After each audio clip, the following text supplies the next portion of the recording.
Hey everyone, and welcome to another Yogi Misfit Sessions. My name is Danny Pomploon, and I'm your host.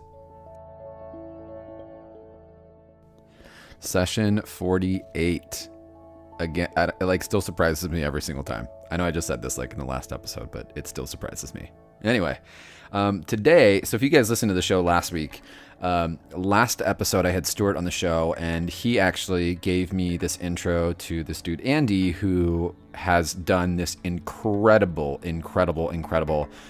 photography journey with yogis. And you would think Instagram yoga is people on a beach and blah blah blah blah blah. He actually dove deep down and found some really cool stuff. Most of the stuff that we don't really think of as the typical everyday yogi. It is a great project. This guy is, his photos are just on points. It was really fun to get to talk to him, but it was even cooler to get to look at his stuff. So I'm gonna leave his links for sure down in the show notes. And then last but not least, I know I keep saying it, but I've got a retreat coming up in March of 2019 to Bali. There are still a few spots left.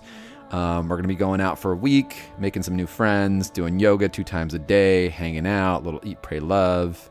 But yeah, if you have any questions on that or information that you want, you can check out my website.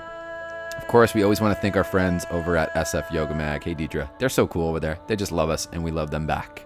Without further ado, here goes session 48.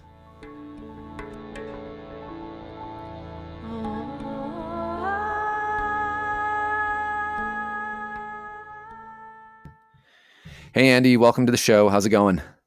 It's going well. How are you? Yeah, I'm good. I actually just got back home. I was gone for 3 weeks and was back home for 10 days, and then I was gone for another week.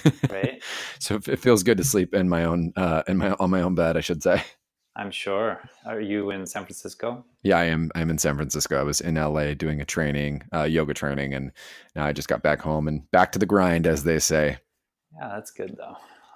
It's nice to enjoy what you do. So It's not. It doesn't suck. That's for sure. mm-hmm. So let's talk about you. I got a reference about you to come on the show, and I was sent an article that you took all these pictures of yogis, pretty much all over. What, when, and where? How did this go down? Yeah, well, you're referring to my book, which is Serpent in the Wilderness, which is basically a body of photographs that reflects my own personal explorations of yoga as a photographer. So I have a pretty intimate relationship with yoga myself, just having practiced since probably 2004. And so there reached a certain point where I felt like there's something going on here that I want to talk about using my work. And so I just really started with some basic questions and kind of a rough structure in my mind to look at Patanjali's 8 limbs of yoga and start to, kind of explore those as a visual framework.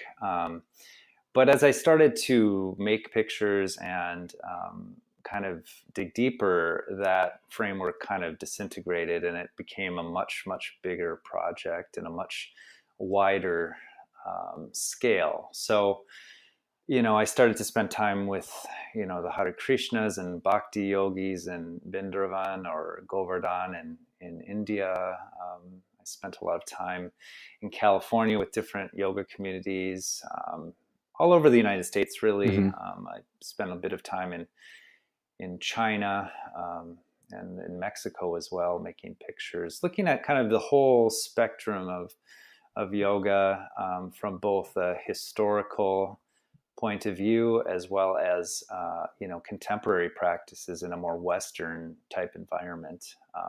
Yeah. These two different ways of maybe expressing yoga internally are essentially the same. There's really no significant difference. In fact, the man that I spent a lot of time with in the foothills of the Himalaya, who lives in silence in a cave, could be having the exact same experience as the lawyer who just got off work and checks into their studio for a 5:30 p.m. class. I mean, inherently, if you're doing the same practices, they lead us to the same place. Sure. So, So what I guess let's dive into, you've been doing photography for how long? well, I started in high school and working just in a traditional 35 millimeter darkroom. Kind of continued that in university a bit. But I don't really think that my formal education played a really big role in terms of this body of work. Sure. I feel like most of my photography, it's kind of in the realms of documentary, kind of in the realms of art, and it's really about trying to investigate things that I'm interested in a deeper way, and trying to in this case, make pictures of an internal experience of a transformation, which is a challenge using a medium that keeps me on the surface and on the outside of things. So it required coming up with some different strategies to um, allow the viewer to understand that there is something going on beneath the surface here, and that there is something more profound to yoga than maybe the outer expression. And so, there were some periods of time where I had to figure out, well, is this picture doing what it needs to do? Is it there? Is it transmitting that deep peace that I'm sensing in the room? It's really more important to me that the person who's meditating before me, or the person who's doing some kriya or some meditation, that with a Hmm. mantra or something, that be transmitted in the photograph too. I mean, of course, I'm using aesthetics and photographic ideas to kind of show that, but it's wasn't always the easiest process. Um, so yeah, the way that I'm working with photography with this project is kind of different than maybe some others. I earn my living through photography, working in advertising and doing um, you know editorial type work for magazines and things. But that's oftentimes with a very specific brief and a very specific set of parameters that I'm working on. Hmm. This was much Hmm. more profound and much more self-directed, and it was about 5 years of making photographs looking at yoga in its variety of forms, and kind of being introduced to the next place I needed to go by people that I was working with. So maybe the certain swami would say, oh, you need to go see this person in this town, and then I would go there, and um, one thing kind of led to another, in a really beautiful way. It was really incredible how things opened up in time. Um, I That was Yeah, going to go be ahead. my next question actually was, when you started this project and you decided, all right, let's go to it. And for the people tuning in, I'm going to link the article in there, because these photos are insane. I mean, they're beautiful. They're done so well.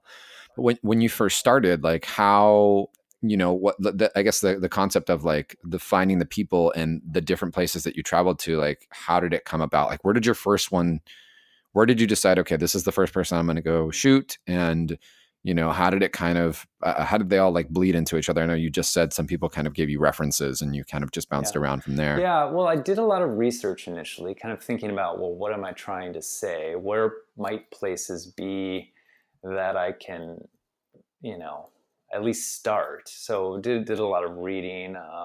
I went on a couple different retreats in Mexico. I wasn't actually participating in the retreats. I was there just to photograph retreats. So these were, Hmm. Westerners Hmm. primarily going to a beautiful location, and practicing asana and eating nice food and things like that. In a really, Right. really nice, conducive environment to peace. Sure. Then I went to India maybe um, a month or two after that, and I spent some time in Rishikesh, which is a very significant place in the world of yoga, because it's a place that for many, many millennia yogis and saints have gone to spend time in meditation and spend time working on self-realization. And so it's still considered a holy place in the world of yoga, and maybe the home of yoga. Yeah, I went for my first time this last year. It's awesome. Yeah, yeah. So that was a place I went early on.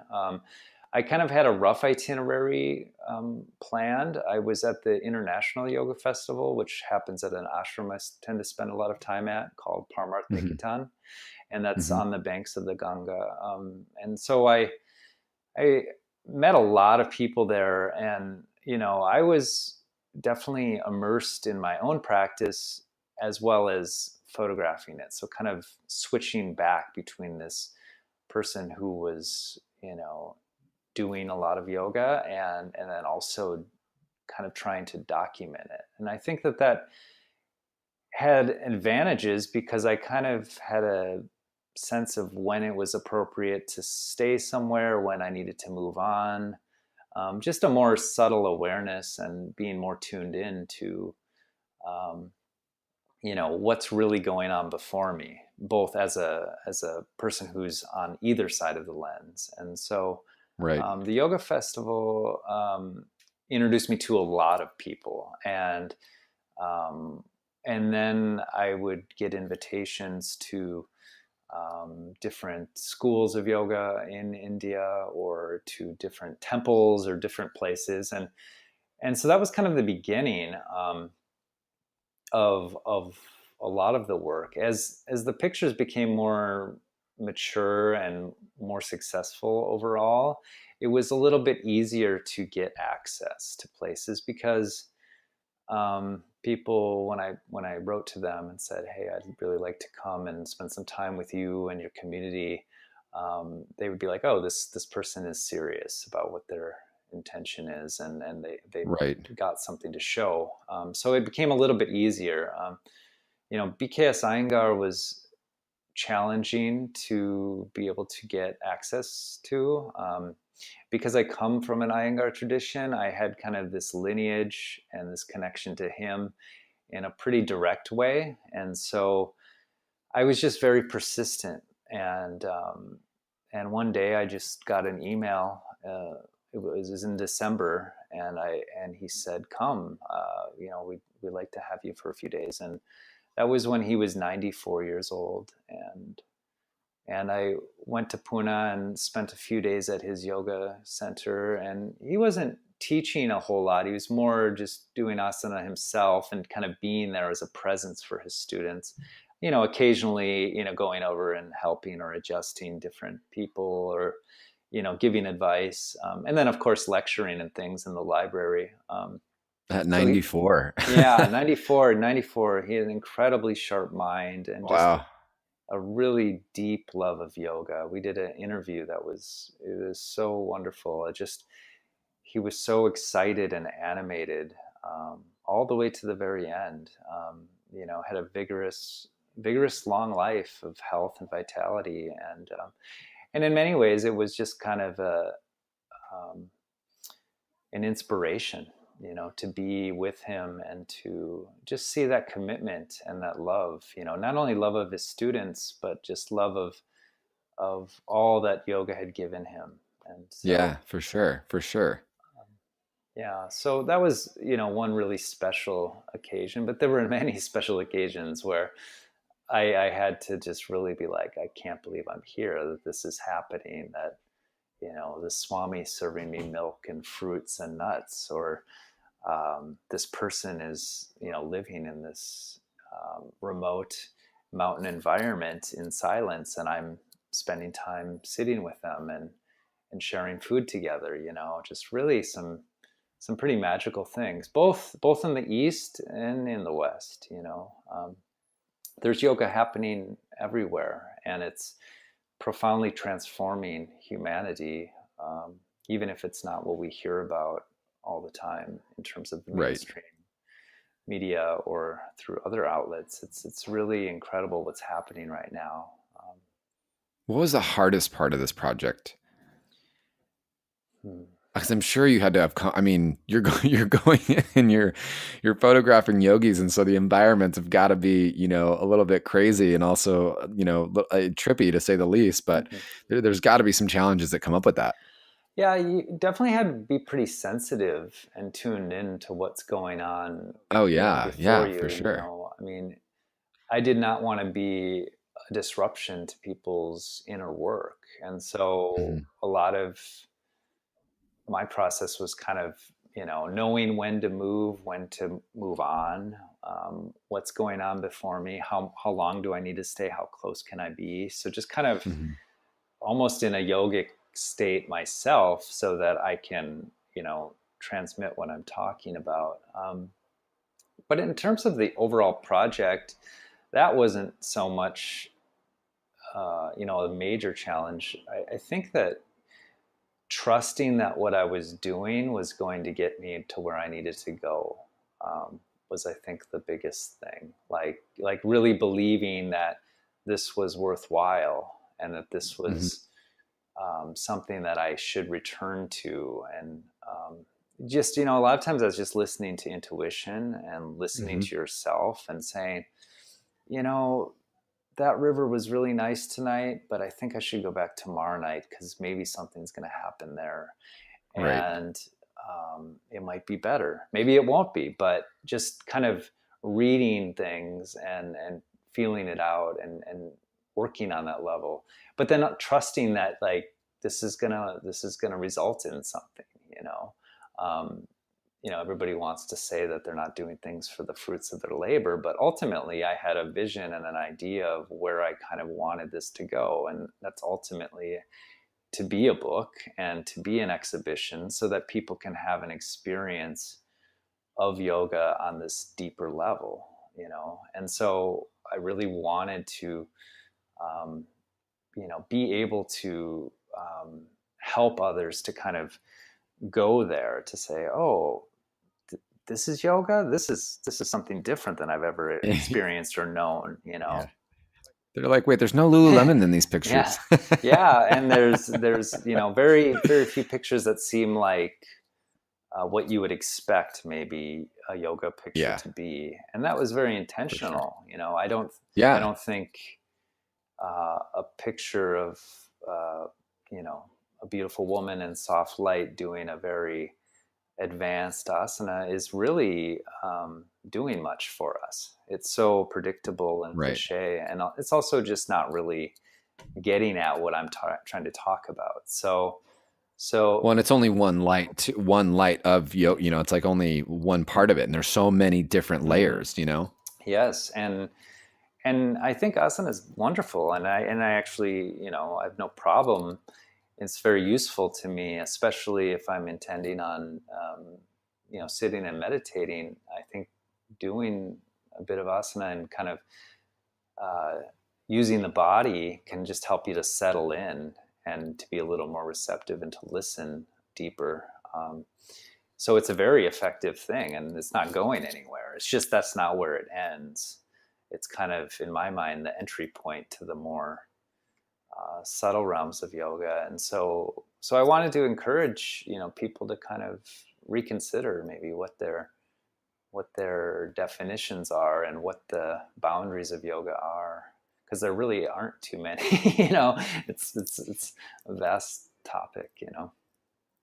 How did this affect or change? This is, I guess, my last question. I was thinking about this as you were saying, like what, like meeting Iyengar. How did this change your practice or affect your practice? And it's, I mean, that's got to be Mm-hmm. cool. Yeah, it was humbling. I definitely, made me realize that yoga is a lot more vast and a lot deeper.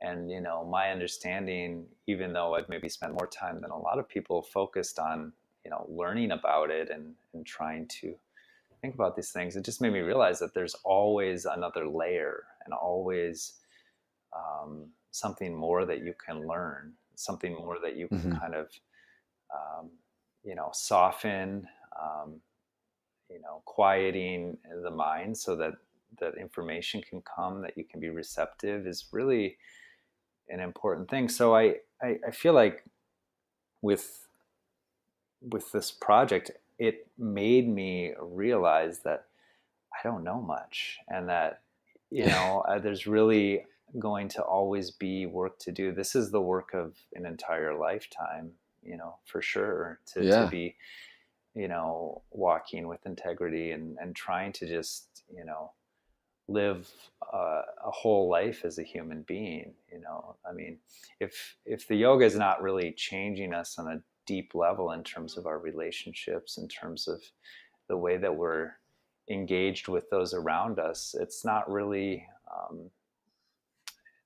what it's about. You're missing something. It's intended to do that. It's intended to bring us into a place of harmony, and that's not to say that, I don't continually struggle with different aspects of yoga. It's like an ongoing process. Sure. In fact, the more subtle your awareness becomes, the more you catch yourself doing things. And so there's no running away. It's just, you have to kind of continue to recommit and keep moving. And it's a wonderful experience, but it's not the easiest path. And so Yeah.